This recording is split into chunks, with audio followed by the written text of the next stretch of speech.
Good evening. Welcome to our City Council meeting for Wednesday, March 13th. We are going to start with a Pledge of Allegiance today by Mr. Nathan Sapp.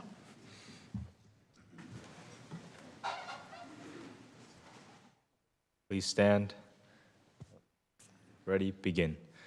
I pledge allegiance to the flag of the United States of America and to the republic for which it stands, one nation, under God, indivisible, with liberty and justice for all.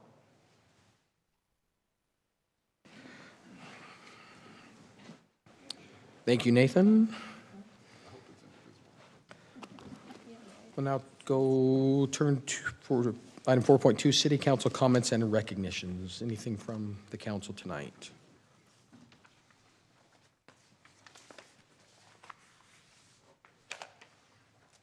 I'm looking at my calendar, see if there's been anything.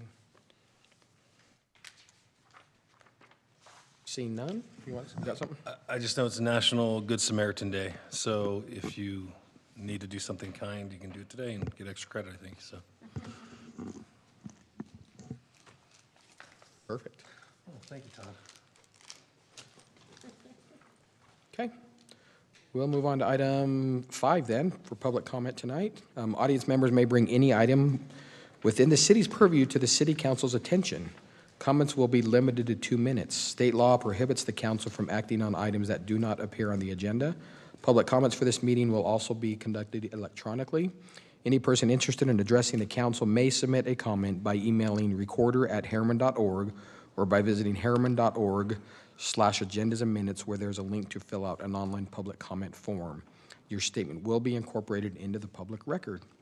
So at this point, we'll open it for public comment.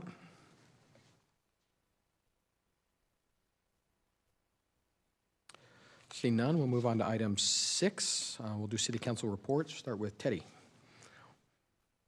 Earlier today, I had an opportunity to meet with our sewer district. I'm part of their internal audit committee, and we had a good working lunch, and no real findings to come out of that. Some internal housekeeping things, but your sewer district is doing pretty awesome. So we also had the opportunity, I know Sherry's going to talk about this, but had the opportunity to go to Logan last week with the youth council, and it was a pretty good interactions with them. So I'll let Sherry discuss more of that. I think that's it. Okay. Nice segue to Councilmember Orrin. I'm probably going to defer mostly to our youth council because some of them are here to report to us tonight on what happened there. And other than I will just tell you that was really impressive to me that this council was really planned and executed by the youth council board. So it had very little input from the adults. It was put on by them, and they really did an awesome job demonstrating leadership in those capacities. So just super proud of our youth that had the opportunity to go last week, and then a couple of our youth council representatives here serving on that board just did a phenomenal job. So I'll let them report on the actual activity.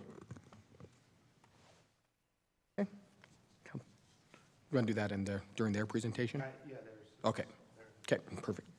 Okay, Councilmember Shields. Nothing tonight. Okay. I don't have anything tonight, so we're moving right along. We're going to go to item 8.1. Here we go, Youth Council Cultures Around Herriman report, and we'd love to hear about your conference last week.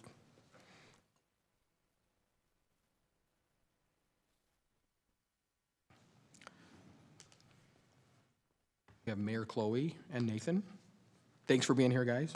Yeah, thank you. We were going to introduce ourselves, but I guess can't get. Oh, sorry. Yeah, I'm sorry. No, just kidding. I'm sorry. Please still do. Yeah, Nathan, you can tell everyone your title. I'm Mayor Pro Tempore. Nice.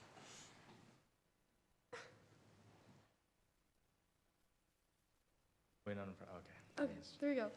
Okay, so as Mayor Palmer said, I'm Chloe. I'm the youth mayor, and I'm just going to talk about our Cultures Around Herriman event that we had. It was at the end of January, so maybe you guys came, maybe you didn't.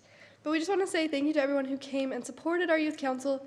It was an event put on by our youth council, and we just want to say thanks to everyone who showed up and who helped us. The mayor was a big help in promoting it and, sending out to people on his social media platforms to come. And Sherry, of course, she helped us do everything, so we're grateful for her. And also Destiny helped us out a lot, so we're very grateful to have great advisors. So these are just some countries that our youth council did. We had a lot of different countries from youth on our youth council that they put together and they presented. And then this is just from school clubs that kind of helped out. We had Copper Mountain Middle School, we had Herriman High School, we had Mountain Ridge, and we also had Providence Hall. Yeah, I'm Nathan, Mayor Pro Tempore. I just wanted to speak to you guys about what happened at our USU conference. Basically, the youth board put together kind of the vision and the focus for the whole conference, and the whole point of it was to put our future in focus. And so we had tons of workshops put together to kind of help with that. So we had things like workshops for things like networking, discovering our values, figuring out how to work together as a team, civilly debating, as well as looking at future careers. And so we had a really great time down there with all the workshops and classes, but I feel like the entire youth council and all the other youth councils that came, we learned a lot from that. And yeah, we had a blast at the dinner and the dance, and as well as everything else that was happening there. So, yep. Right, we just have some cards for you guys, so we'll just pass those out. Yeah. For the councilman and mayor. Yes.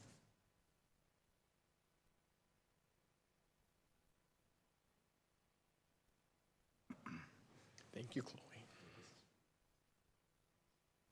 Thank you. Appreciate it. Appreciate you guys. Thank you. Sherry, you want to add something? You guys are awesome. I would just kind of just comment a little bit on, we saw some budget information in our work meeting about $17,500, as I recall, is our budget for youth council. And when I was running for office, I was like, that's ridiculous. Why are we spending that much money on youth council? And then I got involved and understood, what they really bring to a community. And it's just a win-win if you think about it. Right now, we have about 50 youth that are part of our youth council. Probably between 30 and 35 actually actively show up to different things and participate. But they volunteer at all of our events. And if we had to hire people to fill all the roles that they do, they get assigned garbage duty, clean up this, do that. You know what I mean? It's not glamorous, a lot of the things that they have to do. And they just pitch in and they get it done. And they're just, so in my mind, they save us, well, way more than we pay. And then it also is an advantage for our youth to be learning service and leadership skills. These kids are amazing people. They're trying to grow and develop their leadership skills. So in my mind, it's money well spent by the city to continue to promote good leaders in our community, people who are civic-minded and engaged in their community, and they go on to do great things. It's fun to follow and watch some of them achieving their goals and just making a difference in the world. So I think these types of opportunities are just really money well spent by the city, because I think we get it back 100-fold. I also want to comment that Councilman Oren gave a wonderful keynote speech up there in Logan. He filled in for the mayor. He played hooky as being sick, but it was a great analogy about being focused and adjusting through life. And so I know that the kids were very receptive to that when we were talking at our table. So it was pretty awesome. Thanks, Sherry. And as I told you on the hall, I felt awful not being there up there Friday. That is I live for that night to be up there with you guys, and so my apologies again. But as Sherry was saying, thank you for all you guys do in this community. It's, I know, see all of you move on. Some of you move on this year. It's going to be, it's been amazing getting to know you. But I hope you keep in touch, and I hope, like Teddy said, I don't doubt you're going to do amazing things, and looking forward to seeing what you guys do to change this world, because you're going to. So thank you for being here tonight and all you do. So, thank you. Okay, we'll move on to item 9, consent agenda. Look for a motion on that. Make a motion to approve the consent agenda as written. Second. Motion by Sherry, second by Teddy. Teddy? Yes. Sherry? Yes. Steve? Yes. And I'll vote yes. That motion carries. We always are waiting now, Steve. We'll never not wait on that. It was a bad, like, 3 meetings, and now it's a legend, okay. You're over, you got it out of your system Yeah, I now? think You're good so. now? Hurry and make the motion before he can. Right. Okay, item 10.1, discussion and action items. We'll go to 10.1, discussion and consideration of a resolution approving an interlocal agreement with Salt Lake County for a traffic signal at Mountain Ridge High School. Bryce?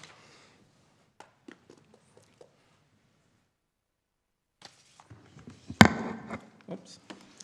Okay, good evening, council and mayor. So this is a topic we've discussed in the past. We've had some concern about an intersection in the Mountain Ridge area, right outside of Mountain Ridge High School. So in the past, we've done a lot of work in this area to kind of mitigate an issue of high schoolers and even parents, those driving in and out of the area, to be able to safely exit the high school. And as this discussion went on, the current implementation restricted left turns out of the north access point into the high school here, you can see on the map. And so in discussions with the school district and in previous city council meetings and in our education committee meetings, which have representatives from the school district and from our city council and staff from both parties, we came up with an idea on how to create a safer environment, maybe improve the flow of traffic at the high school and at the elementary.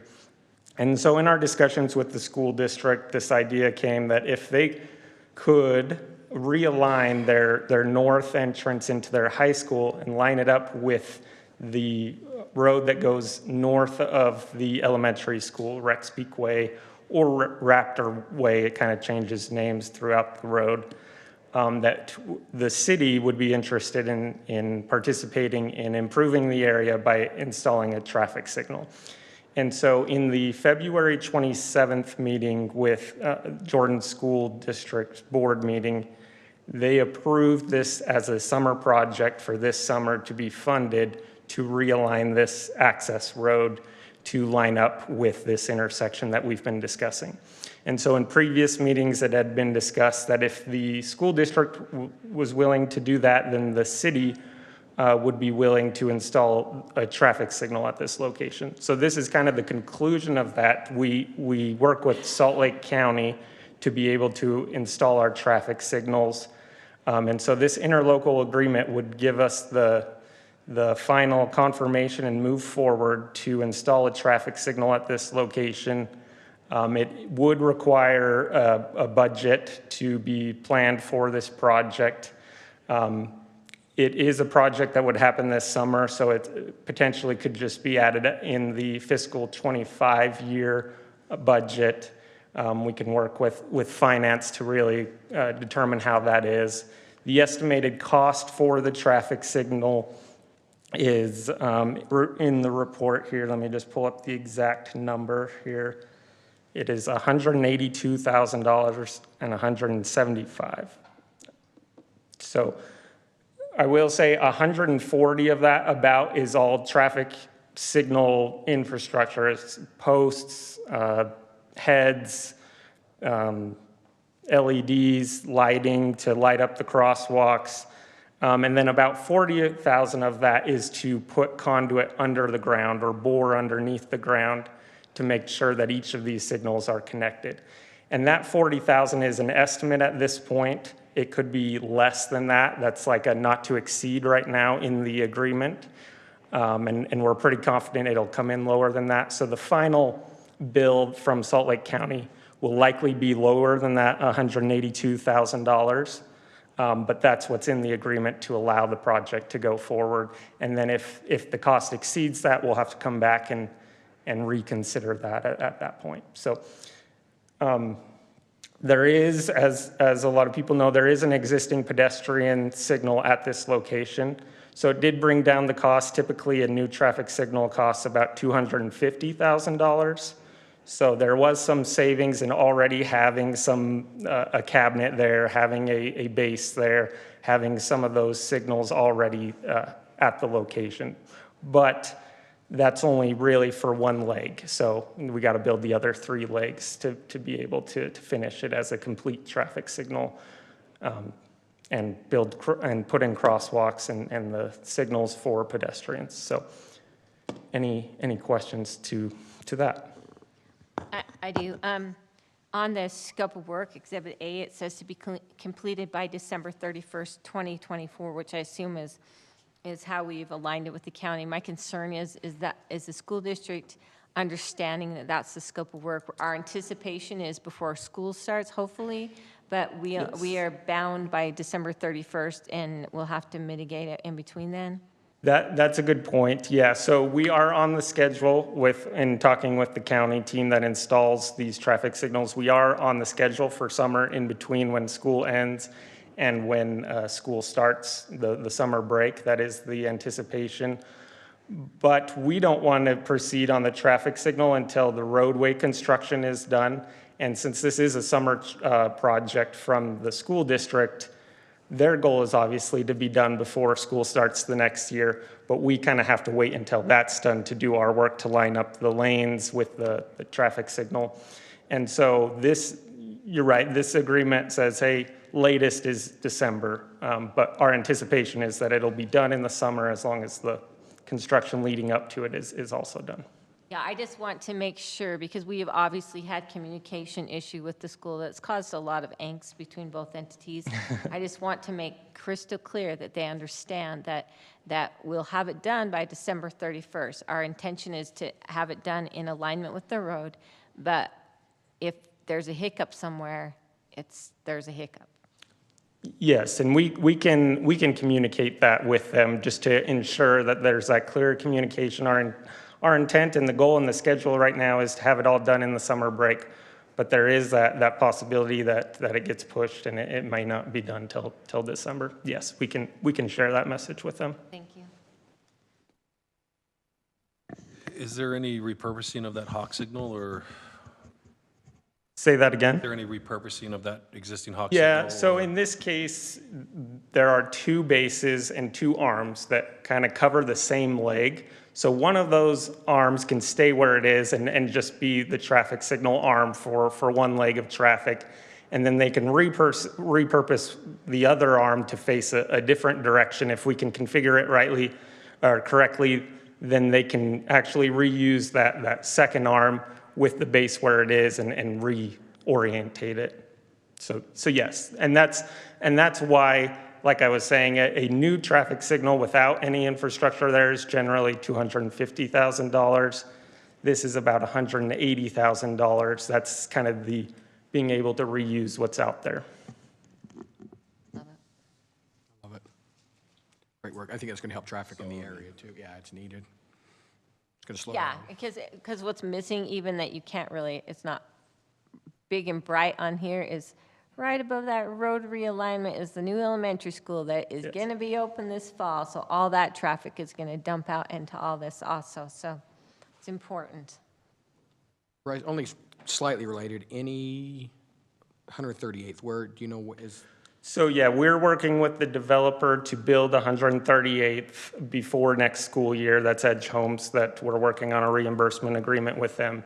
And part of that discussion is to include a traffic signal on Sentinel Ridge and 138th as it's being built. We will come, when we have a executed agreement with Edge Homes, then we can come with another interlocal agreement with Salt Lake County to plant a signal at that location as well. The county's aware of it and is planning on it, but we don't have an agreement with them yet. Yeah, that's going to change the whole area. I can give a little update on that. I was meeting with Edge Homes yesterday, and the plans for 138th will go back to them this week. They have a couple of red lines to address.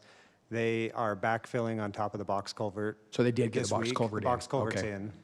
And they told me that they're working as hard as they can to be open by August 1st. Okay. And to kind of give some background to the general public, 138th South will be a new road that's at the top of this page, connecting into Riverton and Bluffdale, extending west to Mountain View Corridor. So the goal is to have that all built by school of next year, so August of next year, or this next school year. Big changes for that area. Yeah. Good job, you guys. I mean, thank you to the traffic committee and the education committee that this is going to be big, so. Perfect. Okay. Seeing no further discussion, I'll look for a motion on 10.1. Motion to approve resolution number R10-2024, approving an interlocal agreement between Herriman City and Salt Lake County for the installation of a traffic signal located at the intersection of Rex Peak Way and Sentinel Ridge Boulevard. Motion by Steve, Second? second by Teddy. We'll do a roll call. Steve? Yes. Sherry? Yes. Teddy? Yes. Jared? Yes, I've been listening as I've been driving. Perfect. Thank you, and I'll vote yes on that. That motion carries. Thank you, Bryce. Thank you. You can stay there. Item 10.2, discussion and consideration of an amendment to the Midas Creek Trail Project Reimbursement Agreement. All you, Bryce. Okay, so this is another city project that we're looking at and hoping to get funded here shortly. So this area, Midas Creek Trail, here's kind of a vicinity map. We're kind of in the area by Herriman High School. Mustang Trail is just to the east of that circle there. And then this project would actually span to the future 6400 West. So we can kind of zoom into this a little bit more here. So there's Herriman High School. There is an existing asphalt trail that follows Midas Creek Trail up to Mustang Trail Way.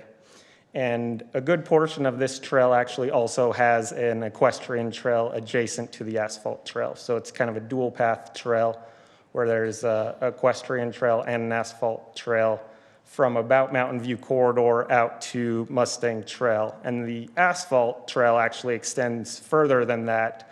It travels about over 2.5 miles from Mustang Trail to the east following Midas Creek.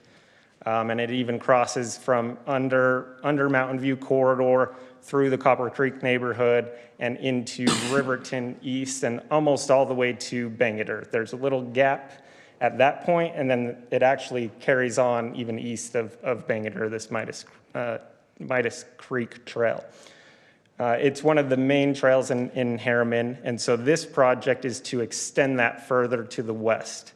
Like I said, currently it terminates at Mustang Trail Way, but this would continue underneath the road, so grade separated underneath the arch bridge that's there today, and carry it on both sides of the creek to the future 6400 West Road. And that road, 6400 West, is right at the west of these dotted lines. That will take the trail and actually connect it down into Olympia and connect it with some of our other trails that are Butterfield Trail, and eventually take it to the future trailhead, Butterfield Canyon Trailhead. And so this project is really important for connectivity of our trail system. So there's actually already a reimbursement agreement executed for this project. It was executed in 2018 with Teton Ranch LLC. And the agreement basically dictated that this project, the trail project that we're discussing, would be a reimbursable project up to $1 million, and that $1 million would come from our park impact fee. And so as you all know, each home that's built is charged a park impact fee to help us pay for amenities like this, parks and trails.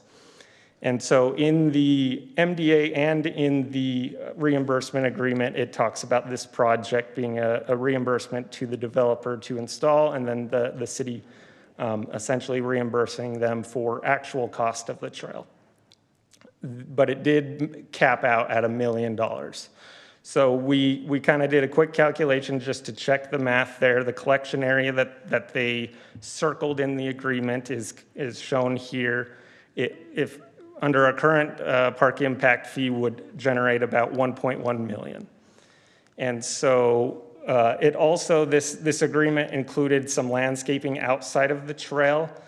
You can, let's see if we can kind of zoom in here a little, go back a page. So there's some pocket parks or pocket areas. They're not even really parks, just open space that were to be landscaped according to this agreement. So, fast forward to today, this agreement was signed in 2018, and the costs, just like any other project, have gone up significantly. So the master developer who this agreement was with, Teton Ranch, has kind of asked a sub-developer under them, Right Homes, to complete the project. So to do that, we would need to update the reimbursement to be able to reassign the agreement to that entity. But before we get there, they went out to get bids for this project. And as you can imagine, what was estimated in 2018 is no longer the same price. It is now nearly doubled in the cost to build this trail system. And so the bids were collected, and the overall estimate was about $1.9 million to complete this project, which is much higher than what our reimbursement agreement was for. And so, as part of this project, we applied for additional funds to be applied outside of the park impact fee to help kind of make this project whole, to be able to complete this project. And we were actually selected by the county council for fourth quarter local sales tax option money to go towards this project, $800,000. So that brought us up to getting closer to being able to fund this project. So the proposed reimbursement, to get to kind of the final number that we're talking about, we would use $800,000 from that fourth quarter local sales tax and $850,000 from the impact fee collection area. So our overall impact fee amount that we're putting towards the project would actually be reduced. And then we would use that $800,000 from the fourth quarter local sales tax for a total of $1.65 million. And this matches what the bid was received for this project. So the ask is, should we update the reimbursement agreement to proceed with the project with a new reimbursable amount of $1,650,000 using these budgeted amounts? That was a lot of information that I kind of came to the final point here of whether we should update the reimbursement agreement. Obviously, the developer would not proceed without this update. We would not have this project proceed without an updated reimbursable amount. They wouldn't want to lose $800,000 on the project. And so it's now, do we want to move forward with this? So any questions on that?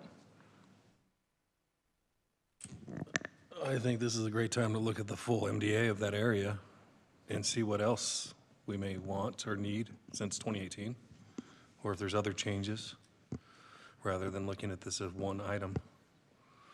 The trail system's needed, right? We want this trail system. They've got to put some improvements in. And if we're getting the local tax award, we got to utilize that appropriately. But it's a good opportunity to relook at it, revisit the whole thing.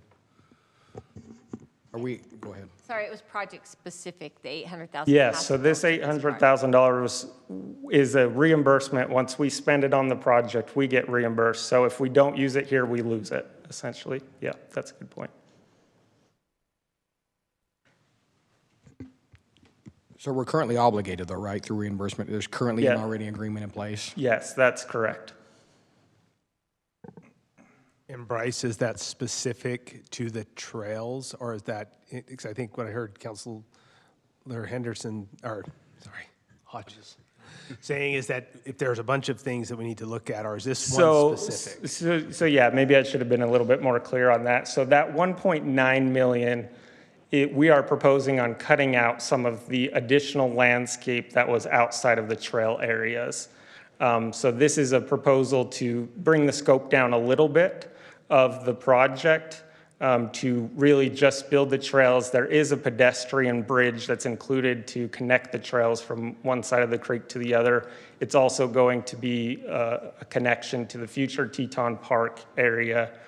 But yeah, so there has been some trimming to get kind of as low as we can get the basic need to move forward on installing these trails, kind of cutting out any fluff that was originally in the agreement.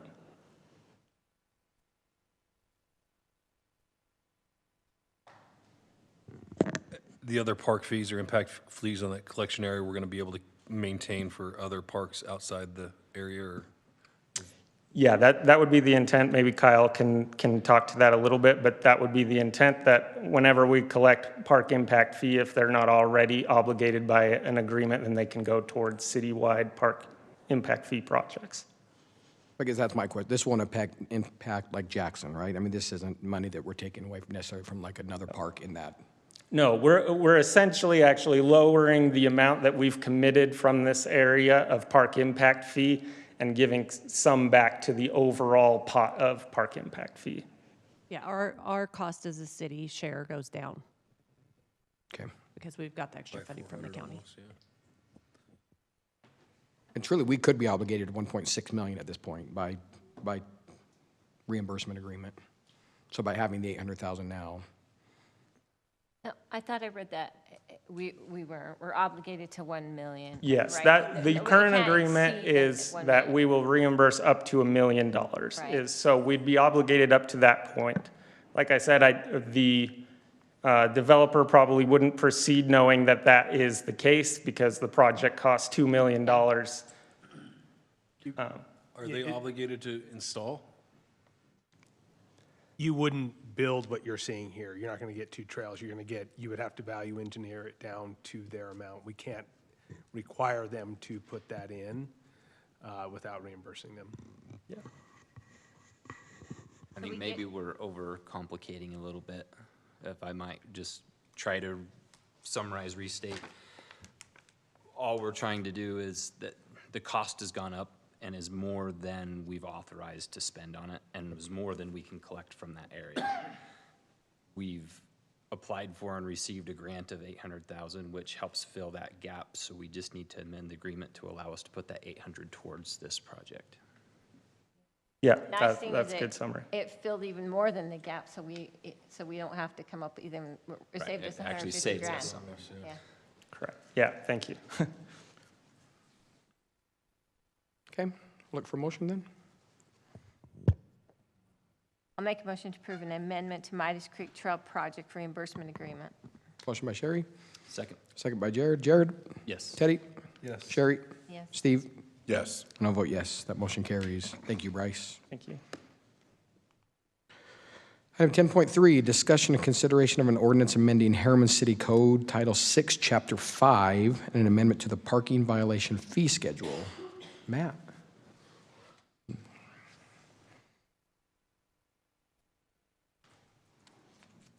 Evening, Mayor and Council. So this came before you on January 24th, 2024. It's just an ordinance to change the fee schedule, the parking fee violations. Currently, it's $25. Parking's a problem in the city. We want to enforce parking, have our streets safe, have it so that fire trucks and snowplows and things like that can get down. It will make it more safe for pedestrians, excuse me, just the overall safety of the residents. So the fee would now go to $100 on a violation with the possibility of it going up to $200 depending on prior offenses. And this would be citywide. We did have it before where, like I said, the $25 fee was throughout the city, and then in other sections it could be up to $100, but now it's $100 throughout the city, even in the permit area, and up to with a max of $200, depending on prior repeated offenses. So, any questions?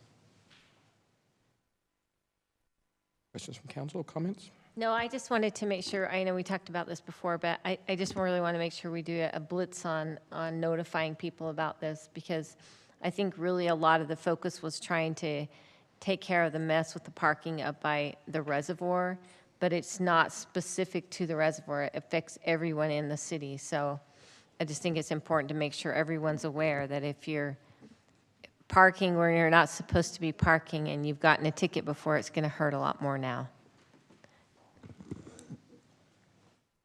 And that's the goal, to deter the behavior, bad behavior. And so if the fine is a little more, it should deter that behavior so they don't come back and do it a second time. And that is the goal, to get notification out so that people know. And so it's a place where it's just not a surprise to them. Yeah, perfect. No, I think it's necessary. We've talked about this a ton. It's a problem. We need to address it, and it's not getting addressed with the $25 fine.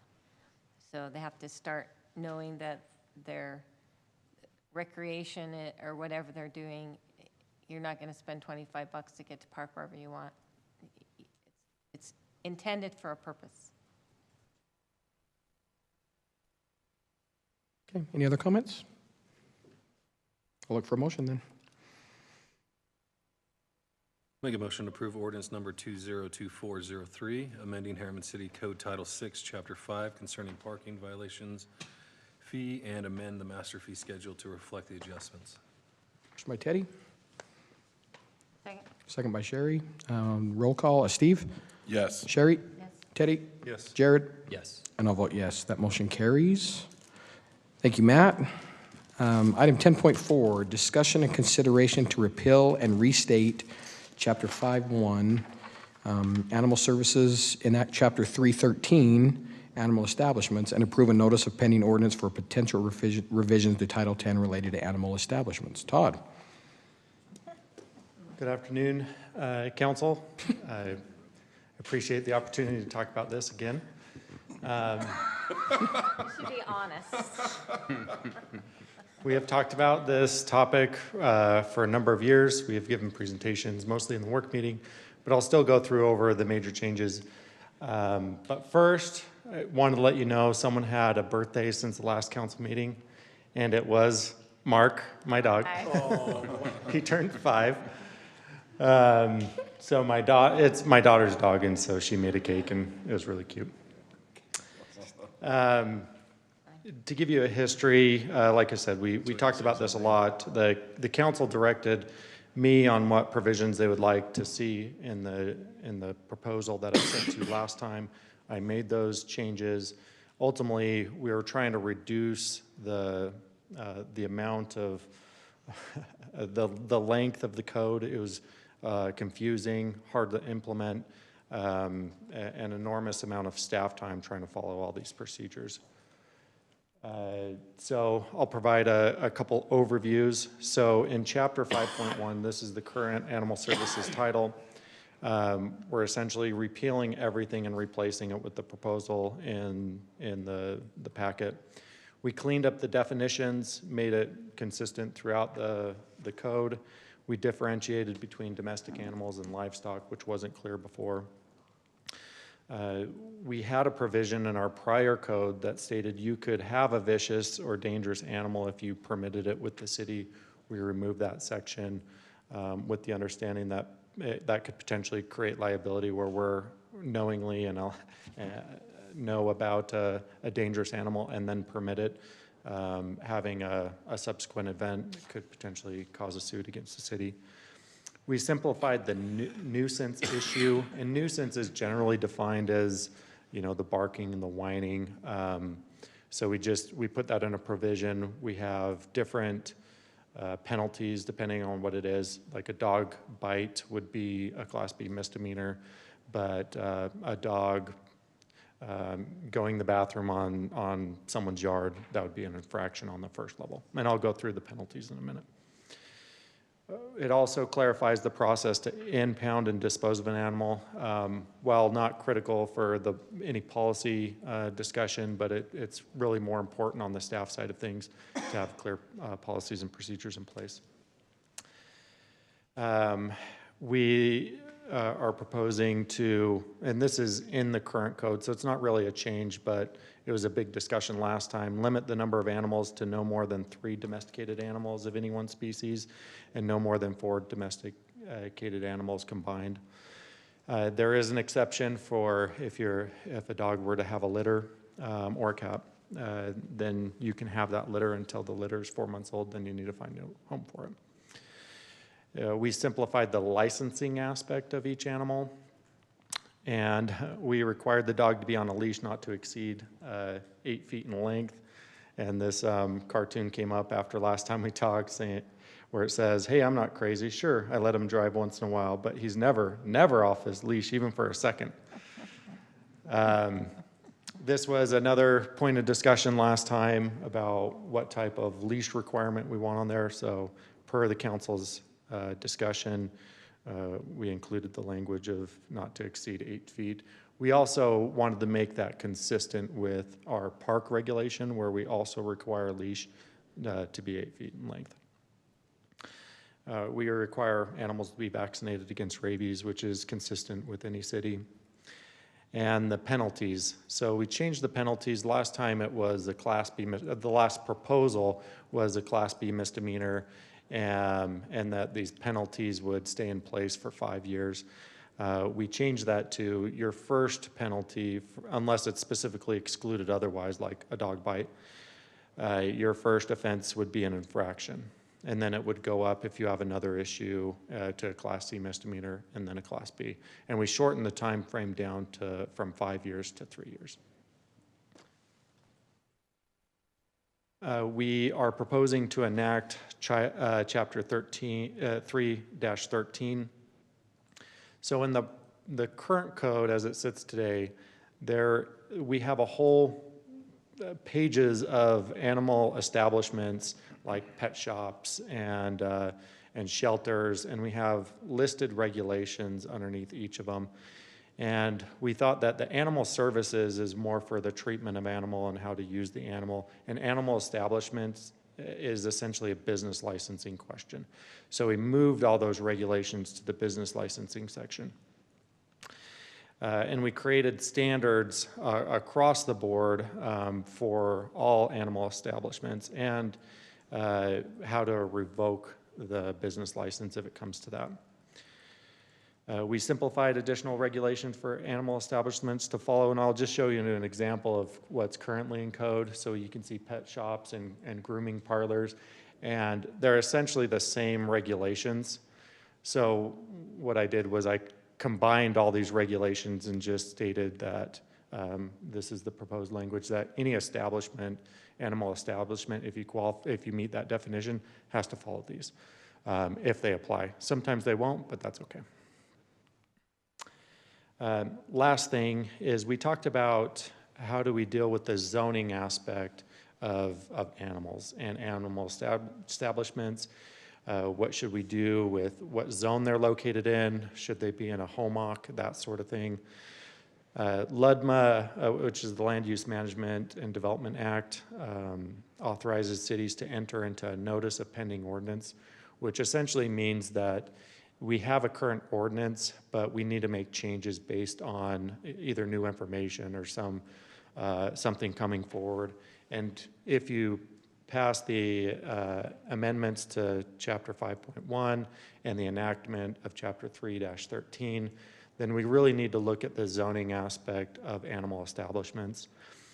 So by entering a notice of pending ordinance, anyone that would want to apply for an animal establishment is given notice that we're looking at this issue and we may make changes. The council under Utah law has a total of 180 days to make any changes. If you don't make any changes within that time, it just reverts to what's currently in there. But that's all the information that I have for you, and I can answer any questions if you want. So you're just describing basically a temporary moratorium on any issuing of permits until we make decisions on that, correct? Yeah, they operate similarly, yes.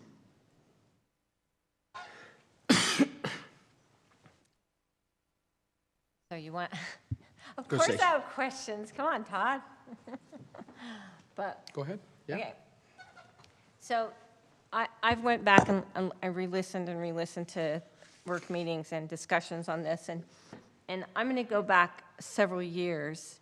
And when this was first brought to us several years ago, I think, were you on the council? Probably not. When we first got it, like, new on the council, yeah. So a long time ago. And, sorry. I'm old now, geez, wow. But, and I was super troubled by the things that came to us. It was ridiculously long, right? And I so appreciate a ton of the changes that have been made, the cleanup, that moving this to the chapter 3, all that makes a lot of sense to me. I really appreciate it. But from that point until now, I asked a question about the numbers.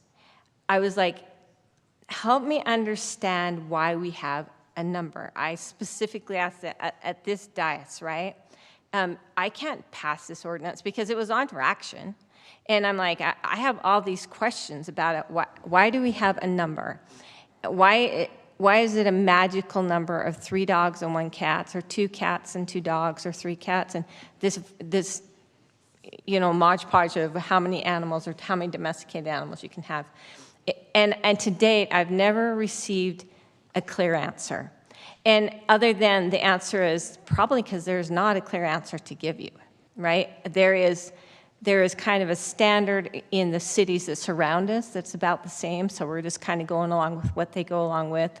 I can look online across the nation. You did a great job 2 weeks ago of showing us, Valentine's Day. You'd have showed us nationally, they don't even recommend having a limit.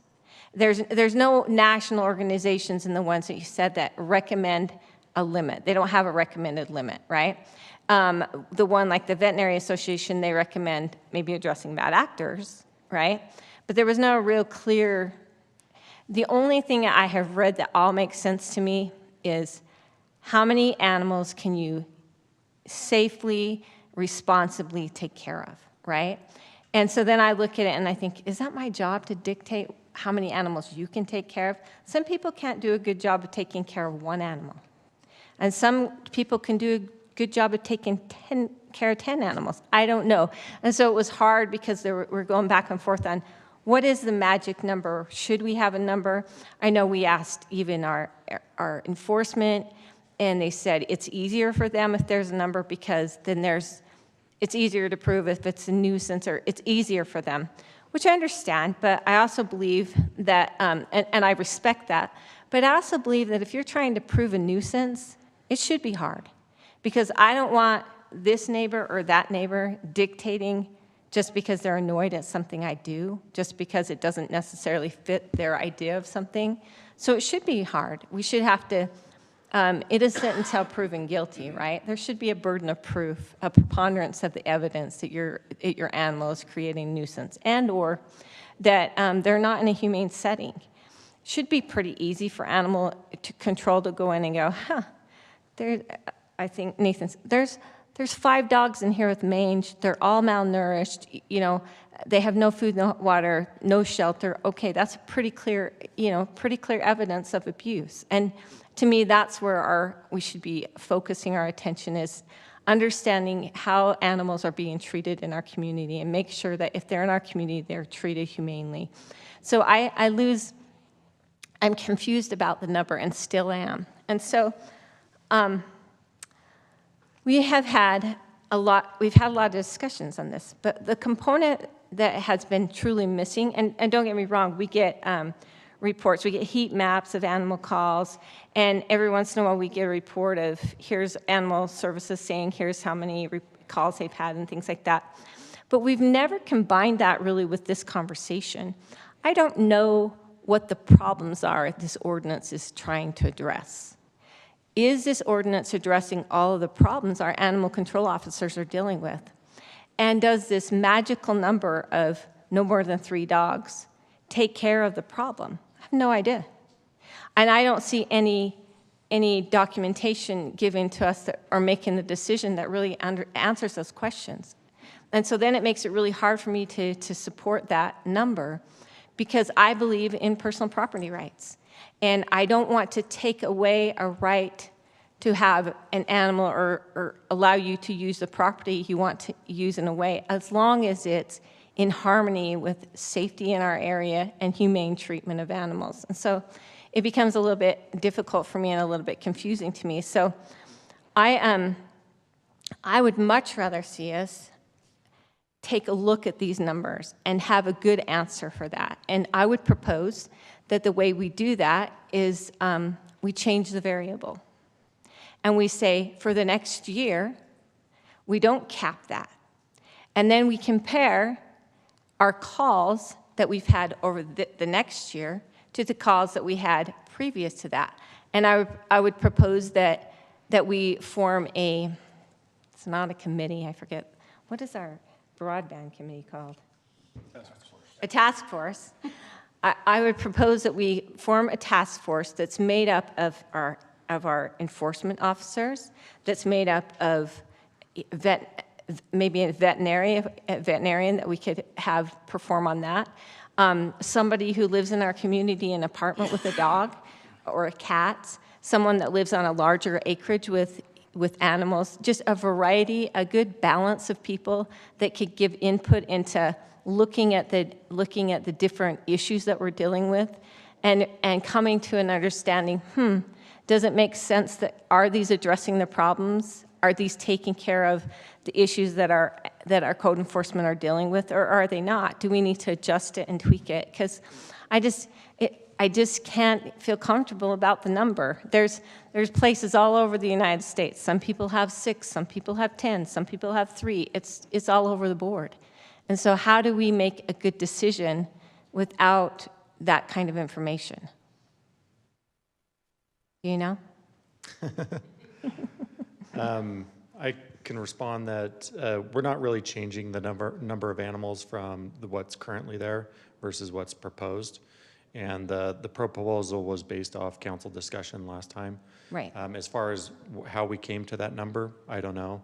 As you know, with my last presentation, I provided some associations that have model ordinances that did not limit the cap. But as you also know, most cities do have a cap. So I think it's a valid question. But ultimately, we're not changing that provision. No, but ultimately, that was my ask several years ago. If we're not gonna be able to demonstrate the need for it, then why do we have it? And so that has been my ask all along. It's like, I know we talked a little bit about speed limits, right?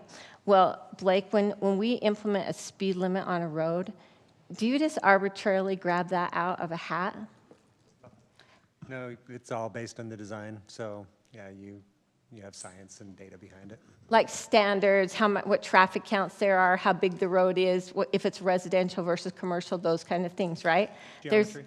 Yeah, so I mean, I guess I just feel like we're arbitrarily picking a number, and I just don't see the data behind it. Help me understand why that's there, and if I can't demonstrate that, then why do I have a number? And it's the same thing I've asked for years. And I think it's the same thing I asked in the work meeting, me standing up going like this, I'm the one that doesn't agree with that. So I guess I would ask the council, help me understand how we can feel comfortable with that number, or is there a process that we can change that so that we can actually make what I would consider a thoroughly vetted ordinance based on that? So Sherry, maybe before we jump to, so are you primarily okay with everything else? I know we kind of talked, you don't love the leash, but you're kind of understanding that that's... Sorry. Yeah, I'll go backwards and go over my less argumentative things. So there are other things then. I'm just saying, so No, there could be other things? So on the leash thing, part of the issue I have with the leash thing is because I am an ag girl also, right? And we have ag people in our community that take their dogs on trail rides with them. If I take my dog on a trail ride with me on a leash, there's going to be a wreck, right? She's definitely going to go underneath my horse, her leash is going to get wrapped around a leg. I'm going to probably get thrown off and everything else, right? So it's not safe. But if I take that dog on a cattle drive with me, I should have the opportunity to train her to follow my horse, right? And in the provision, the option B you brought last time, you put a provision in there that there could be an exception for an agriculture dog, a working livestock dog, right? So that, do you remember that line item? Yeah. I would propose that we add that provision back in there for the minimal amount of people who I believe that will take advantage of that, but still want the opportunity to train their dog to follow their horse so they can take them on a cattle drive or whatever they need to do with that animal. So that would be one ask I would have of the council. The other ask, I'm concerned about the vicious and aggressive dogs. The way I read it, and it could just be I don't understand the language, it seems to prohibit guard dogs. There's no provision in here that would allow me to have a trained guard dog. And because to me, when I read that, I'm like, that's kind of classified as a vicious animal because they're trained to be, to attack, right? So, and I think that we should have a provision that would allow guard dogs in our community. I think it should be tight. I think they should be required to have signs. I think they should obviously have a license. And I think that they should have to demonstrate insurance that would provide enough liability if there was ever a problem that that would be covered. Not that takes care of the issue they caused, but at least there's insurance that covers that. Can you help me understand if there's a provision in there that allows that? I'll look for it. Okay, because I was just concerned about that. The other nuanced one was, I asked about this last time about if you crash into an animal, you have to sit there. Well, only if you crash into a domestic animal. If you crash into a livestock animal, apparently you can flee the scene. So can you change that just to say animals instead of just domestic, where it requires you to report if you crashed into an animal? Yeah, that would be a very easy change. Yeah, just instead of domestic, just put animal. Because it's classified just as domestic right now. And I think it should include both. I think that makes sense. Okay. And then disposal of an animal, Are you saying that somebody should have to report if they hit a skunk? they're not classified as You either could animal. do it, classify it as domesticated animals and livestock. Yeah. So that way you're capturing the Yeah, livestock, yeah. not It wild animals. just didn't specify livestock, and I was like, we probably should have that. And then there's also a provision in there about at any point, if you come upon an animal that you feel like has to be destroyed immediately, I mean, I've seen animals, a horse get hit on the road and their legs are broken, and obviously it makes sense to destroy that animal at that time. But just make sure that there is requirements in there for some sort of a record. Take pictures, I think that those kind of things, so it can never actually come back on our officers. There's actual documented evidence of exactly why and what that situation looked like.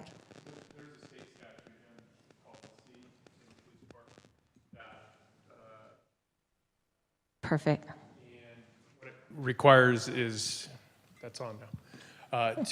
Thank you, John. 2 people to identify the fact that the animal must be destroyed, or I believe a veterinarian. It really doesn't go into law enforcement, which is strange, but we identify that for that purpose. Oh, perfect. So Okay, it's that was my only concern. It's covered at the state level. Perfect. Okay, and those were my only. That ask was on the allowance for an ag dog. I was even thinking if you ever wanted to have you ever been to sheepdog trials? I'm not necessarily suggesting we could have those here, but if you go to sheepdog trials up in Midway, they're super awesome, but those would be prohibited in our community because those dogs are off leash. And so I just think that for an active livestock dog, there should be a provision that would allow them to carry on. Anyway. Okay. Those are all my other issues. Okay, so I'm just trying to No, I appreciate it. make the conversation just. Sorry, healthy. does So anyone else have? Let's do 2, so let's start with the number of pets. I'd look to council for comments on if there's interest in Sherry's proposal to remove the number of pets. I'll just look to council. Well, and please understand, it's not open-ended. I don't want to it has to be provisional upon the task force studying that. But I worry that if we leave it the same, that we're putting in exactly the same data. So how are we going to get out? How do we know what can compare it to? There's no change in the variables that go into a study if you're just studying exactly the same variables. I'd rather do it the other way, where we're not proposing it to be changed, keep the number as is, and put the task force in place to study it and see if there's a reason to keep it or remove it. Compelling evidence either way. Could we get more compliance or have get more compliance or have an avenue for people to petition to have said more animals. And then we'll have to have some sort of metric. Well, we talked about that, what is the fancier and those other things, right? Yeah, but that would be for like a business license, but like say, or like a small breeding or that sort of thing. What would it look like? Like say I had 4 dogs in my house and I knew I'm over the limit, I'm not gonna register one of those dogs, right? Or I'm not gonna comply with registering any of them. But if there was a way or a path forward to get the numbers of saying, yeah, we have, 20 households or 30 households in the community that have more than 3 animals. Yeah, I literally have a neighbor, I won't tell you which one, that has 5 show dogs. That's what she does. And I wouldn't, no way would, she can part with one of those if you cut off her arm, because they're her children, essentially. Yeah, but if you she know? makes a neighbor upset and code enforcement goes out. And they have to enforce the rule. You know what I mean? It's not, and if they don't enforce the rule, then, to me, then they're not doing their job by enforcing the rule. You don't get to pick and choose who gets to follow it and who doesn't get to follow it. Those types of things are my concern. I know for a fact we have over 30 breeders in our community. They're all in violation of what we're doing, and none of them are going to come forth and tell you, because they keep their heads down so they can keep their business going. So I just worry about that we're causing a bigger problem than we're solving by the numbers. And maybe to answer Councillor Hodges' question, some of our attempt at that was to prevent a need for more personnel if we overmanage that. Yeah. With different licenses and home visits and those kind of things. So that's something that I would like to see kept contained a little bit, so that we don't overburden our staff with going out and doing those kind of things. And we do have the data, Councillor Orrin, now, and records of how many calls and what types those are. Yeah. And we can give you the kind of the delta to that in a year from now, or continually if that's what you'd like. Yeah, my only concern was that there would be no difference in the data if there's no change in the input. You know what I mean? If there's no change in the ordinance, the data would typically be the same data. And my question is does it change behavior, negatively impact our community if we take those numbers off there, or does it not? I don't know. I can only suggest through my experience that if you change the ordinance, you probably won't see a change in the data, because a lot of those things, like you have already pointed out, do fly under the radar and would continue to. They're not going to become compliant, Right. yeah. But even like, it's a good point brought up by Councilman Henderson, like, if we leave it open-ended in a year or 2 years, we say, nope, we only 5 now, you got to get rid of 2 dogs, or you only 3 dogs now, you got to get rid of 4 dogs, whatever that may look like. That's going to be harder to bring them back into compliance. Well, and for the conversation that we've had probably many times on this, the question of how many comes down to a prosecutorial question probably, and what's the easiest to prove in court. And to your point, Sherry, I'm very confident in my people being able to tell when a dog is being abused or is a nuisance or in any other way is breaking an ordinance that you would outline here. I just don't know what that means in a prosecutorial sense. What's easiest, or what's proper. I don't either. That's my question. Nathan, did you have a comment? So having worked in many different jurisdictions and states, Councilor Orrin's correct. I don't know that there's any scientific or academic study that's ever been done that says here's the optimum number of adult animals. Some start to count them as adults at 4 months, some at 6 months. Sometimes you can have 6. Some cities like to regulate ferrets or potbelly pigs. Animal control. Piranhas and. We did. We do have that currently, so we are trying to clean that up so we're not That's true. so out there. Probably because there was an issue. It's really just up to whatever the council feels like. I think there are probably plenty of people who have more animals than we technically allow. We don't hear about them.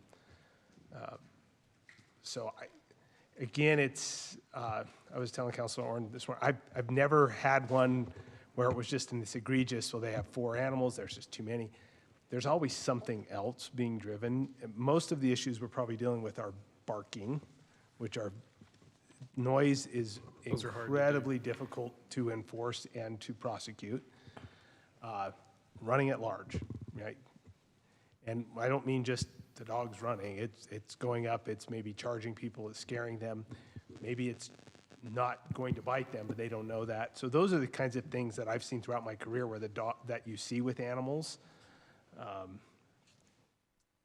So whatever number you pick, I don't know how you know how many cats people have if they keep them in their house. They don't usually Or if know. they don't, they just wander the neighborhood, and I don't know how many cats they have or how many people the cat has. You just don't always know those things. So whatever number you pick, I don't know that we'll find any evidence anywhere as to why that would be optimal. I guess also if you have a complaint and a neighbor just doesn't like their next door neighbor and they call and say, that person has 5 dogs, come and deal with it, what would you do? We'll go over there, and if they have 5 dogs and it's a violation of the ordinance that you guys have created, then we would enforce that. Yeah, I guess that's the issue, is I worry about the control it gives if you're just mad at something about the neighbor, or you don't even have to live in the community.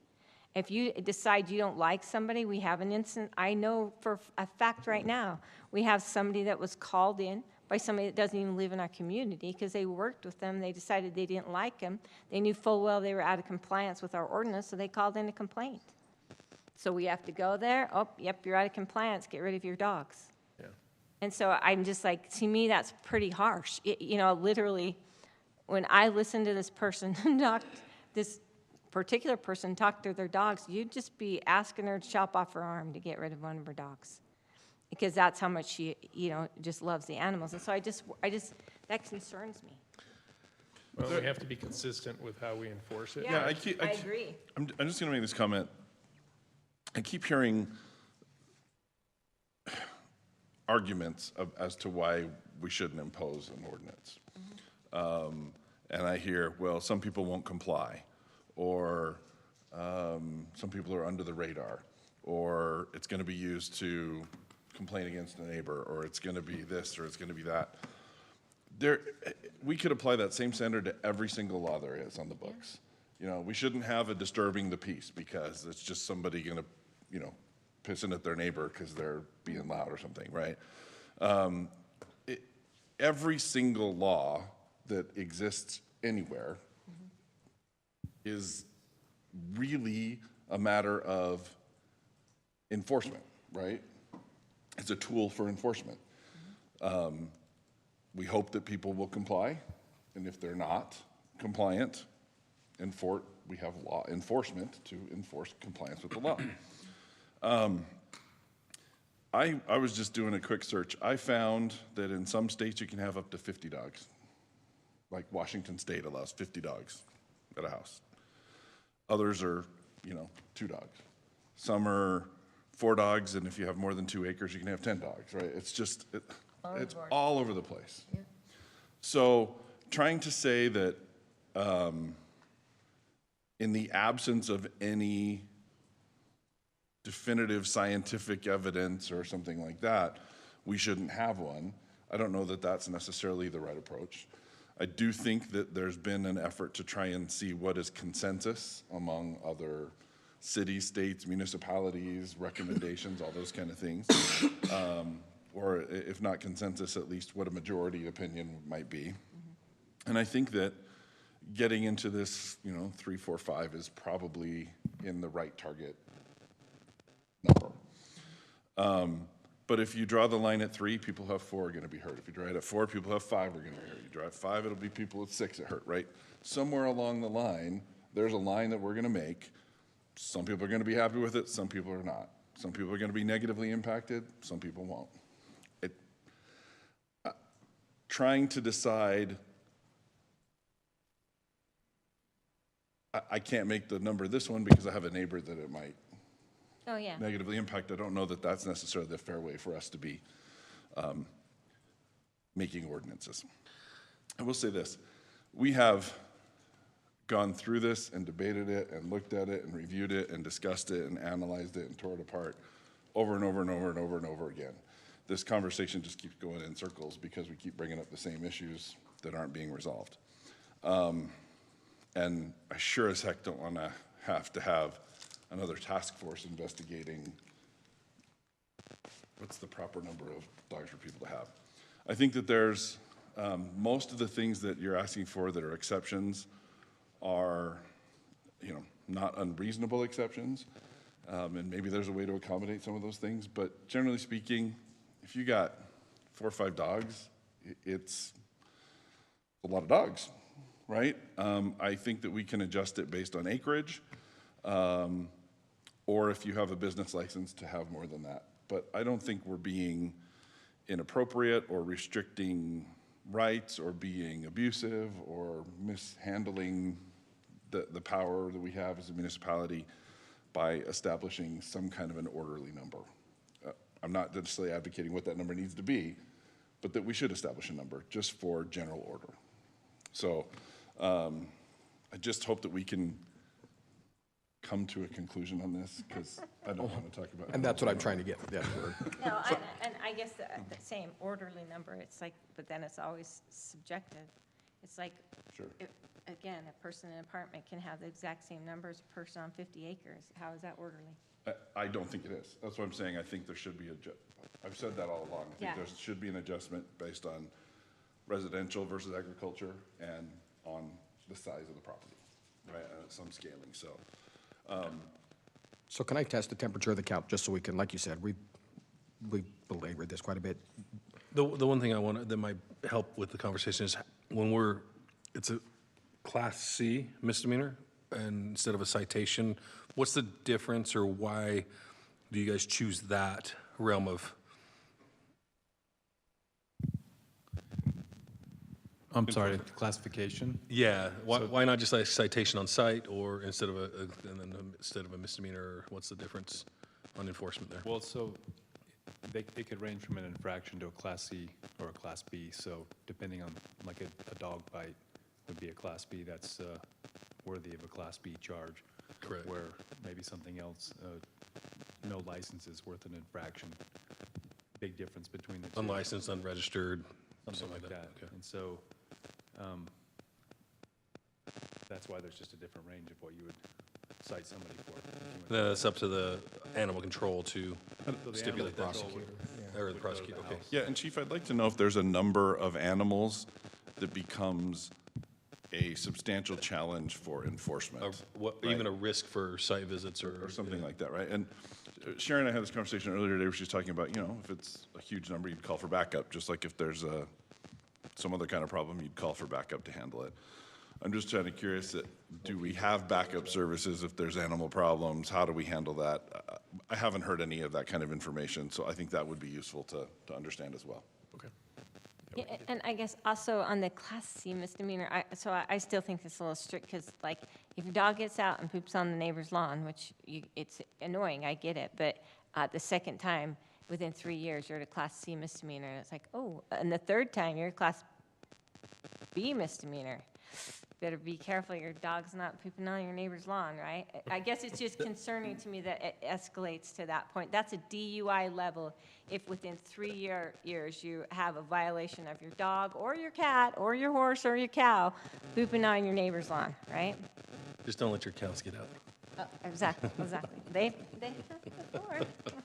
So let me, Phil, so any desire from council, I'll just kind of poll everybody to change to a unlimited number of pets right now. Not unlimited. Just yes or no? No. Steve? No. Okay. I think we're, I would just interject, I think that's an unfair classification of what I asked. But, okay. Can I interject? Blake? no, that's fine. Then correct me, Sherry. Then, you're fine. I'm just trying to. Yeah, go ahead. Can I just say something on the classification? So we have the infractions, the Cs and the Bs. And I understand that a B is the equivalent of a DUI, but what we're trying to do is stop the behavior again of somebody's dog getting out and, in this instance, going next door and going to the bathroom on somebody's lawn or whatever, wherever they're going. In most instances, 99% people are getting what's called a plea in abeyance. Do you know what a plea in abeyance is? I do, and I just wanted to make sure that that's the pathway we typically take. 99% of the time, and I say, in the other 1%, it's somebody that has not caught on, and they have 4 or 5 cases. So at some point, you need to have some sort of level besides an infraction that gets their attention. And so they don't care if they have 10 infractions, but if they have a Class B, then it starts to get their attention. No, I That's the only time it would. respect that 100%. My concern was if that's the escalating scale, for infraction, Class C, Class B, I'm like, whoa, that's pretty fast, but you had the discretion to keep it in an infraction, like, this dog, you know, sometimes I have a friend that has a rescue dog, and every time you open the door, off he runs, you know what I mean, and she's trying to break him of that, but in the meantime, there might be 3 or 4 times he goes to the bathroom on the neighbor's lawn or something, you know, and it's like, you have discretion over that, right? So Sherry, help me ask out, because I'm truly trying to understand. I didn't mean that to be rude. I just feel like we have, the number to me is wrong. And in the sense that I don't think that we have clear understanding of why we would limit it to that. And so I just think that I think that we should err on the side of, are the animals being treated humanely? Because all of our ordinance covers that kind of thing. Is there a nuisance? It's already covered. I just worry so much about slapping another rule that you can't show me is absolutely necessary when we already have the other things covered. Sherry, can I ask a question then? I think a number takes a lot of gray area out of it. I think what you're advocating for is the idea that it would be at the discretion of the enforcement officer to determine on the scene in the moment if they feel like the animals are being treated humanely or not. And that, again, that gets into a subjective area, right? Some people believe that, you know, the dog should be clean and pampered and hair should be cut every, 4 weeks, and, they live in the house and wear booties and sweaters and bows in their hair, right? Other people are like, well, he's got a shelter out back and he's fed and watered and it's fine, right?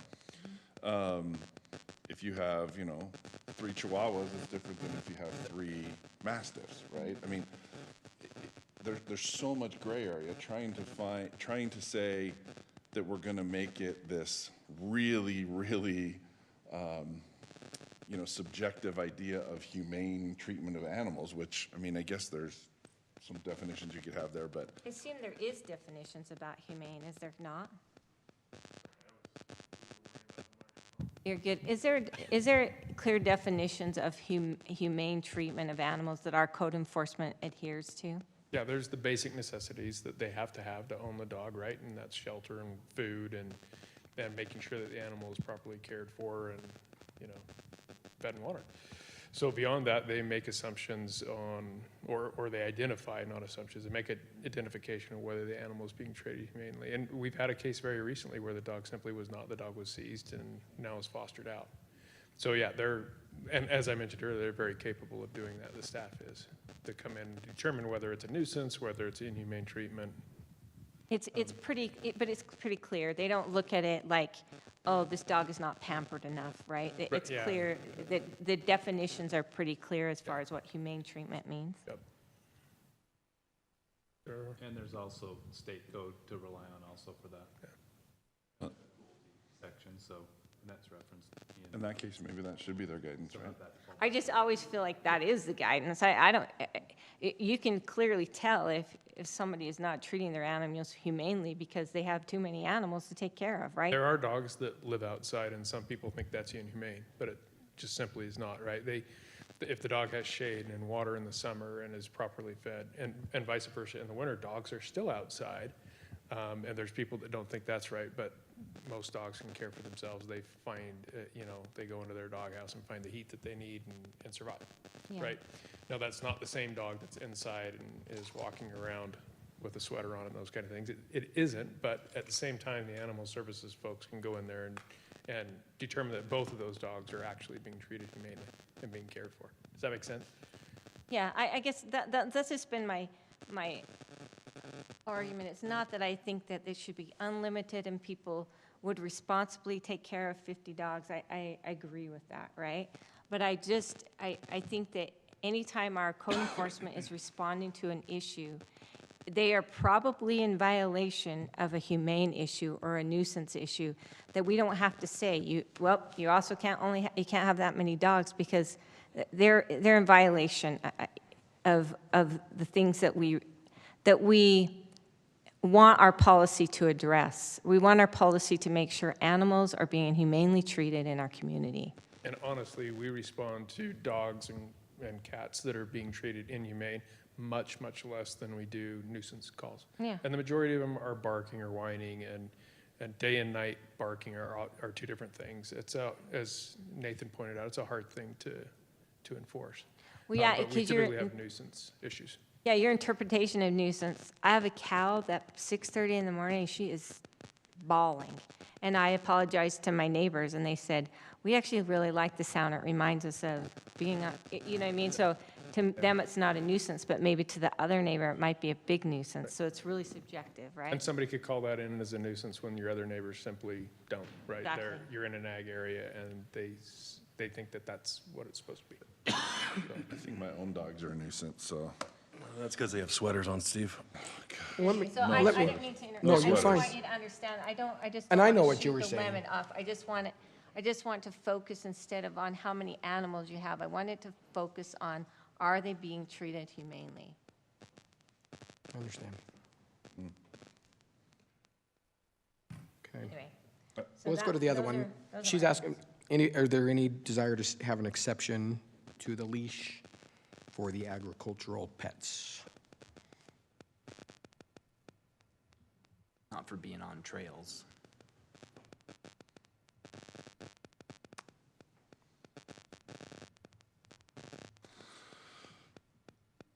I totally understand what you're saying, but because our trail systems are so interconnected and multimodal, if you will, there's so many interactions in there. I don't think it's just, horses and the dogs. I think there's, people and kids and bike riders and all kinds of stuff going on. I just don't know that we should have I think we should err on the side of caution there. And, if somebody has their dog off a leash and nobody complains, nobody complains. But if they complain because there's an issue with the dog, there needs to be some way to, Right, but if there's an issue with the dog, there is recourse already. Because if a dog attacks or something, there's recourse for that. And no, I respect that. You let people bring their kids on trails? Just kidding. I know. Just kidding. So, I agree. Okay, so I guess what I'm hearing from council, from the majority of council, I should say, is as is presented tonight, with the exception that we talked about, the couple of the. So what about the guard dogs? Did you look that up?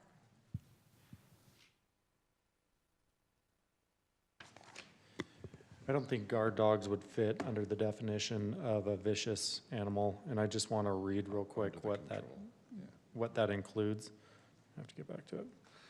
So a vicious animal is an animal that has aggressively bitten, attacked, endangered, or inflicted injury requiring medical attention, has chased or approached a person upon the streets, sidewalks, so this is all public property, in a menacing fashion or apparent attitude of attack.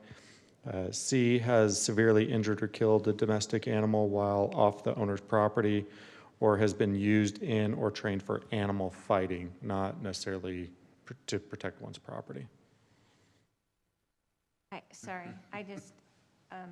In definition, under vicious or dangerous animals means any animal that because of its aggressive nature, training, or characteristic behavior presents a risk of severe harm. So I think you need to go on in there because it says when they're, if not kept under the direct control of the custodian. So if they're trained but they're under the direct control, that's not a vicious animal. it just confused me with the definition. It says that under training. Do you see where I'm talking about? Yeah. I But get so it's covered. You think we're okay for a guard dog then? Yeah, a Okay, guard and dog that- and that's that- within and the then- property, behind a fence. Yeah, and so the only other question I have on that, do we require them to post signs if they have a guard dog? No. And should we? And then the other question is, we require insurance when they're coming for a license. And so is there a provision that would require them to demonstrate that their insurance would cover a guard dog? Because it's my understanding some do, some don't. We do And not. should we? We don't, in the proposal, we're not stating that any guard dogs needs a special sign, or any owners of guard dogs needs a special sign, or any additional insurance requirements. And then my question was, should we? It's a good question. I think we could. And then the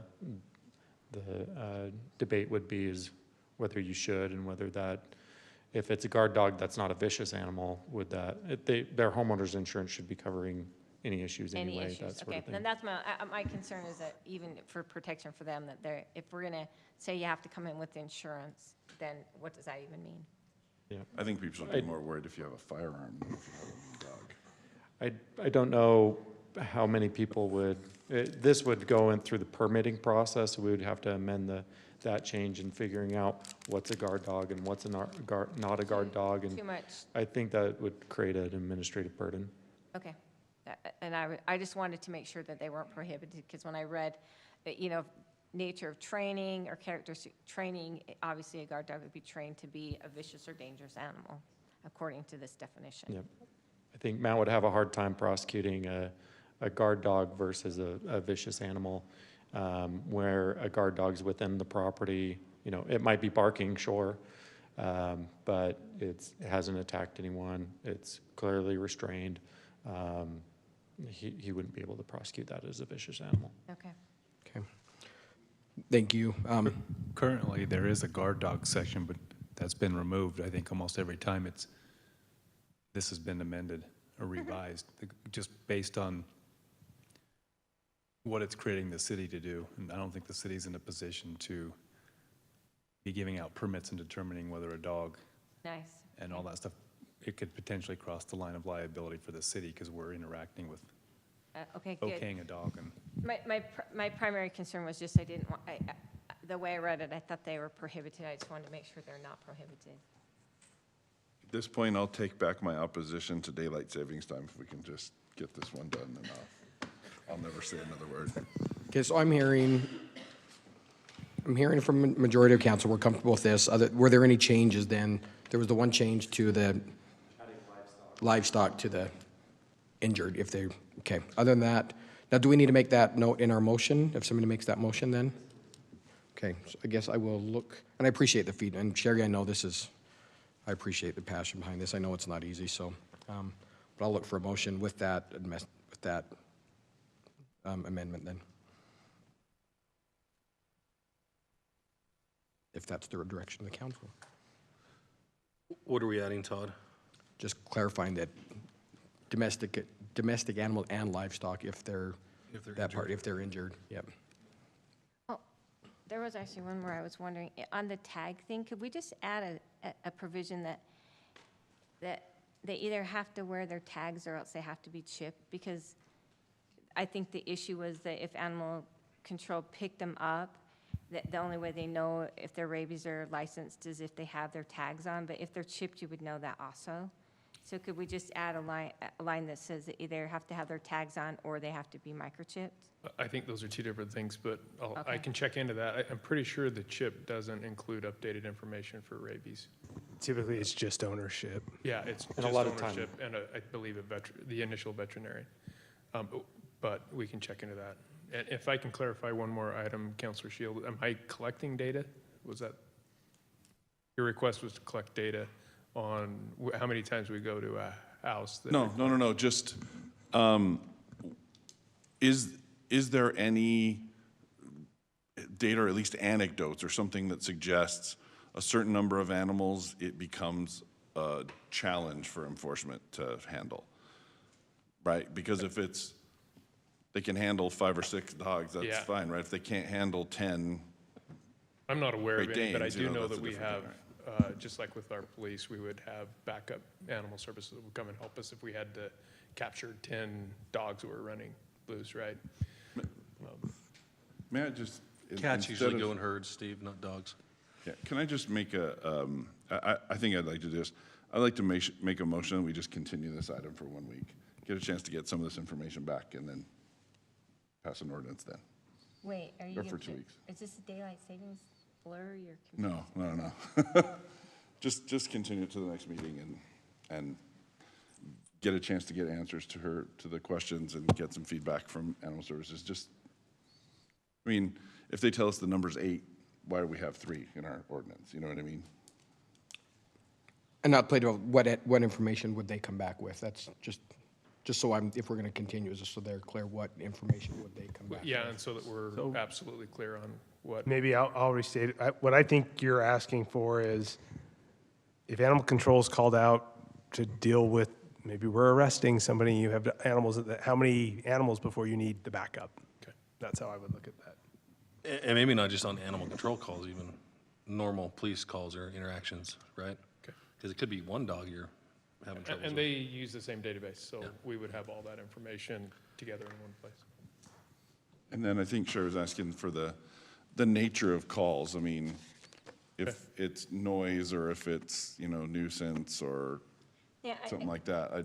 I'm just curious, is there any correlation that exists between the number of dogs and the problems that we're having, right? I mean, if somebody has 10 dogs and nobody's complaining about it, why is that a problem? Yeah, and that might be that set of data that we don't have. Okay. Right. I'm curious as to that because I still agree with Sherry's sentiment, right? Whether or not we're agreeing on all the specifics is one thing, but the idea that if we're going to have an ordinance, we should have a reason for it. Mm-hmm. And I'd like to at least have some kind of understanding what we're doing, right? And if it's just consensus, that's fine. At least that's a reason, right? Yeah. But if we have some data that suggests it could be or should be something different, I'd just like to know that. And the question is always, what are we trying to solve? What is this ordinance trying to solve? So will you help me understand if we have data that helps us understand that only having 3 dogs and 1 cat or 2 cats and 2 dogs, will you help me understand if our data would support that decision, because that would help eliminate some of the problems we're dealing with? And understood. I think initially our intent and the problem we're trying to solve was it was 80 pages long and confusing and circular and all those other things that we needed to fix. And I think we're to that point. But what I hear you saying is you want data on those 3 specific areas. Right? Just because I think those impact people tremendously in their day-to-day lives. And I just want to understand, if I am going to make a rule that I know is going to impact you, if you get turned in, you're going to have to give away 2 of your dogs or rehome 2 of your dogs, it's going to hurt, right? And I need to understand the logic behind making that decision. I need to be able to support my decision with data. If I might, Matt, before, there are the limit on dogs already exists. So if it was called today, I just want to be very clear. I appreciate the answer. I don't know that we can get that data. We have different pockets of data. I don't think it's going to answer the information we have now as I'm thinking about it. I don't think we can answer your questions with the data that we collect. But can you see how frustrating that is for me? I've been asking this question for over 3 years.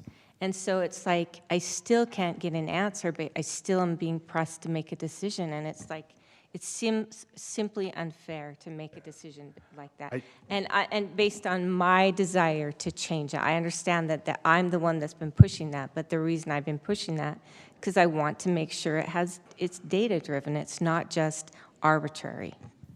Yeah, reality, we do licensing. Not everybody licenses their animals, so we'll get that. That's in one database area. We have their calls, which is completely separate. And so I'm, trying to figure out how to bring them in together to run any data. And then I just knowing how we collect it, I don't know that it's going to tell you what you want. I don't think that's kind of data collection has occurred over the years. Councilor Orrin, could I suggest to come visit with me at the police department? Yeah. Like we did with the traffic accidents that one day. Yeah. I can sit down and show you, and Nathan makes a good point, a lot of this is the data we don't have because people haven't called on those types of things, right? So, and I don't know, I think it would be good if you came and sat down with me, we could walk through the data set together. If the council's amenable to delaying our decision, I'm glad to do that. And even if they're not, I'm still glad to do that. Well, yes, and we'll get you we'll make sure that you can see And that. I We don't can, know, we can we- get what we have. Yeah. I'm thinking it's probably not going to answer the question that you want. And I just don't think it could be done by the next meeting. No, it's going to take a little It'll bit of take- work to try and yeah. pull those data sets. Again, they're in different systems. They're not the same, so we've got to figure out how to pull them out and then correlate them to come up with some answers. But you It know certainly types can of be done. calls, right? You know types of calls, don't Yeah. you? I mean, types of calls, what issues you're addressing on those types of calls? Yeah, it would be You the don't know number of that? animals per household. It's getting it out of the, It's not, I don't The even police side's necessarily. very the quick police and side's easy. much It's gonna be easier. the It's licensing the side that licensing might side that I'm be a little concerned more- about. But you're I'm not not gonna have worried any about that. out-of-compliance people that are licensed their I just, animals. I don't care about that. I want to know what types of calls you're getting, and if this number changes the outcome of those types of calls. Do you understand what I'm asking about? I don't, Okay, I don't. that's probably an easier discussion. Yeah, I think that you If- know your If types we've of calls. collected the number of, if that's written down in that police report, that'll be easy. If, I was thinking you wanted to correlate No. how many, if Don't we have make more it dogs, and that I was like, difficult. oh, yeah, we could Yes. do that. I just don't think it'll get you the answer you want eventually. Well, No. But to match those, as Nathan points out, that will be difficult. If you're not interested in the licensing as much as the types of calls, that's very simple Yeah, to do. I just and we need to can do that quickly. understand that, because then I go, oh, I can see how those numbers would really impact those types of calls. Or that doesn't seem like it's going to change that. You know what I mean? That is important, that part, that piece of it. And I Okay. assume that you absolutely would know pretty decent figures on that. Calls for service are easy to parse. Yeah, we Yeah, can do that. and why they're being called, right? What, I just wanted to mention on the tag.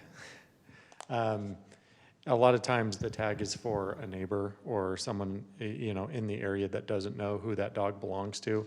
And before they call police, it's an opportunity to call the owner directly, rather than them picking them up, figuring out through the chip mechanism to get them back to the owner. So that's why we wrote it that way. Steve, I don't mind tabling this, but I know the same discussion for the last 3 years, right? What I mean, if we pass information, this ordinance, nothing changes, other than it cleans up everything. But I think Sherry is trying to say that I think she would like to continue a discussion about the number, and we may have to come back and revisit that. I'm just wondering the easiest way to do it. Should we just pass what's here, change the revisions, make it easier for you guys to start enforcing and prosecuting whatever on the books, and then we can have a further discussion about this number when we get the data, when it's appropriate. I think what you suggest would help my staff more immediately. Fair enough. But understanding that we can get all of that data and read you into that, and you can make a change Is that after okay? that. But what we're trying to enforce now is a very long, Oh, yeah. onerous code. It's a nightmare. Well, and to your point, that's what's in place now. So passing this tonight, by not continuing it, that's already what's in place, so it's not going to change. Yeah. By passing this ordinance tonight, it's not going to change that limit, because that limit's already in there. We can still come and have the discussions. Yes. And I'm open to that coming back if there's a And change. we'll still get you all We of could the just data. come back with that part And of, continue to move down that road, for sure. Yeah, but in fairness to, this discussion has not been had very many times at this council level. It's been had 4 times. So we haven't had to discuss it ad nauseum. It's been a long process of getting here, but we haven't had we haven't exhausted the debate on it, in my opinion. I'm exhausted. Exactly. 4 times is enough. 3 I times think we're ready for a motion. Mayor, I'll make a motion. So under Robert's rules, the last motion made needs to. sorry. Was I there a don't know if I second? formally made the motion, but just Okay. point of order, I will withdraw the Okay, motion. I just want to make clear. Thank you. Good point. Okay, that motion has been withdrawn, so I'll now look for another motion. I'll make a motion to approve ordinance number 2024-04, repealing and reinstating the Herriman City Code, Title 5, Chapter 1 regarding animal services, enacting Title 3, Chapter 13 regarding animal establishments, and give notice of pending ordinance for possible changes in Title 10 relating to animals and animals establishments, with the addition of domestic and livestock if you have had an emergency, if you've struck them or killed them. Is that correct? Is that enough clarification on the language for you? Yeah, I think I got it. I'll just clarify that it's adding the word livestock. If an animal gets hit, then that person has to stay there just as domesticated animals. And notify the authorities. Right, so Just adding livestock. adding the livestock to that section. Okay. That motion is in order? Do I have a second? Second by Jared. Roll call, Jared? Yes. Teddy? Yes. Sherry? No. And Steve? Yes. I will vote yes on that. That motion carries. Thank you for the discussion I do on that. reserve to explain my vote. Just one more clarification. I guess it's important for you to understand, part of my passion is I have interviewed people throughout our city. I've went to dog parks and asked questions about their leashes.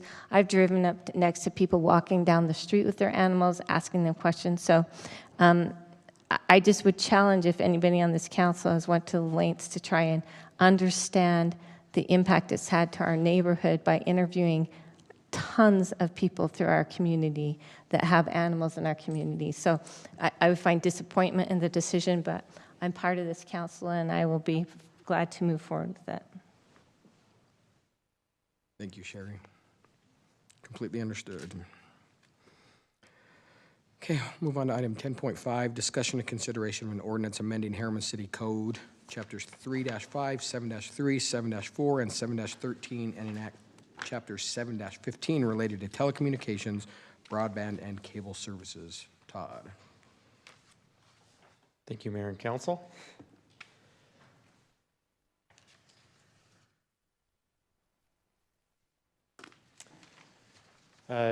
So about a year ago, I noticed some issues within the telecommunication, broadband, and cable regulations in our code, namely that we addressed telecommunications, but we didn't really address broadband or cable within our code.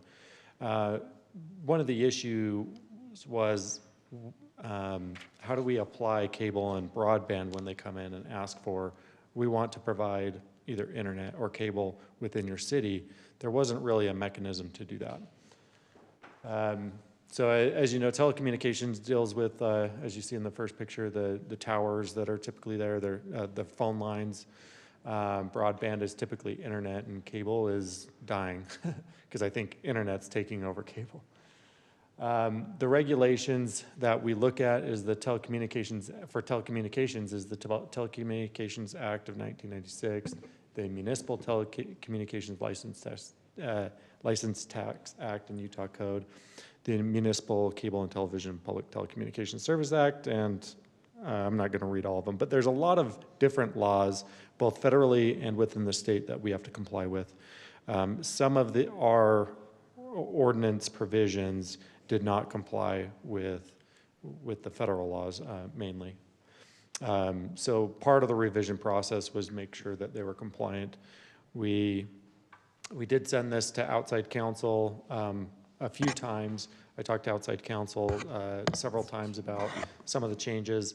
One of the difficulties with anything dealing with electronics or internet is the speed that technology changes. We can't keep our laws consistent with them. So there's a lot of orders that come out on the FCC level, and we're anticipating some more coming out later this year. So we are proposing to amend chapters 3-5, 7-3, 7-4, and 7-13. As stated, a lot of the changes were made to be consistent with federal and state law. Most of the significant changes, as I mentioned at the beginning, relates to broadband and cable. And with telecommunications, there's a provision in Utah code that says if you provide telecommunications, you can only charge a 3.5% tax on that service. But if you identify non-telecommunication services, so if a provider has multiple services that they're providing to a home and it's separately identified on a bill, then we can separate those on the taxing mechanism. So we're proposing to comply with Utah code and proposing 3.5 tax on the telecommunication portion, but anything that's non-telecommunication to charge at the 5% rate. 5% typically comes from, that's what cable companies under the federal laws allow us to charge. We also clarify that all providers that want to get in the right-of-way, that they have to comply and get a franchise or license agreement with the city. And the council will have the discretion on whether or not a franchise agreement is approved. We're proposing to enact Chapter 7-15, and this where it relates to both the cable and broadband providers, so that way we have some guidance on how to address these provisions. It does mirror the telecommunications, but at least it clarifies that,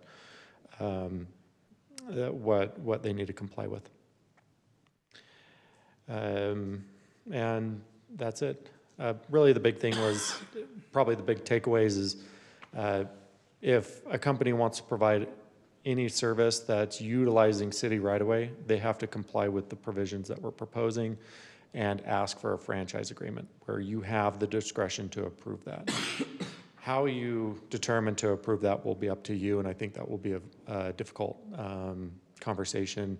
Like, how many providers do you want in the right-of-way?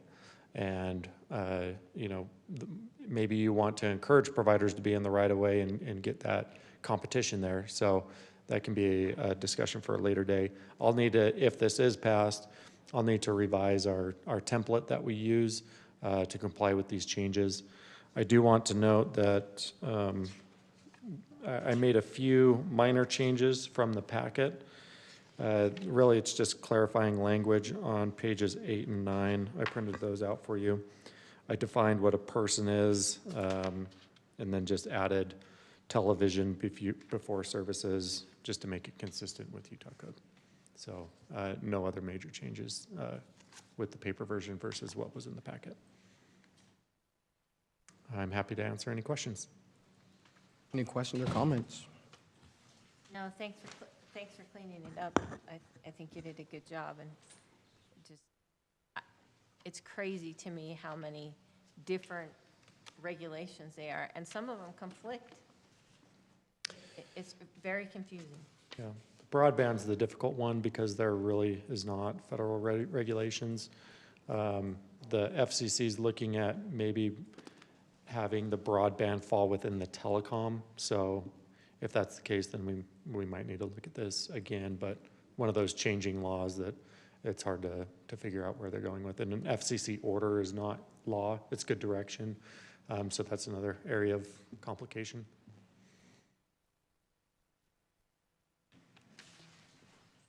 Should we get into a discussion about why it's 5%? Steve, too soon. I'm just kidding. We could get into a discussion of, wouldn't this technically be a tax increase? Because it's really going to be the residents paying it. I'm surprised you got a definition of who a person is. Yeah, outside counsel proposed that. Okay. I'm going to look for a motion before this gets way off the rails there. Welcome to the service. Motion to approve ordinance number 2024-05, amending Herriman City Code Title 3, Chapter 5, Title 7, Chapter 3, Title 7, Chapter 4, and Title 7, Chapter 13, and enacting Title 7, Chapter 15, relating to telecommunications, broadband, and cable service providers and use of city right-of-way. Would you mind adding the noted changes in the paper copy? Oh. Including the red line changes that were added to the printed copy received tonight. Thank you.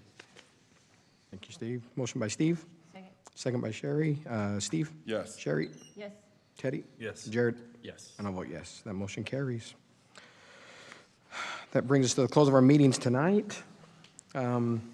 Future meetings, Planning Commission meeting, March 20th, 2024. City Council meeting, March 27th, 2024, 7 o'clock. Any other events? I don't know of any events coming up in the next little bit. I got St. Patrick's Day. We're gonna start announcing all the holidays. Yep. April Fools. No, That's after the next. that's after the next one. Okay. I'll look for a Sunday, St. motion. Patrick's Day. Yeah. Look for a motion to close. Motion to adjourn. So moved. Second. All in favor? Aye. Thank you, everybody.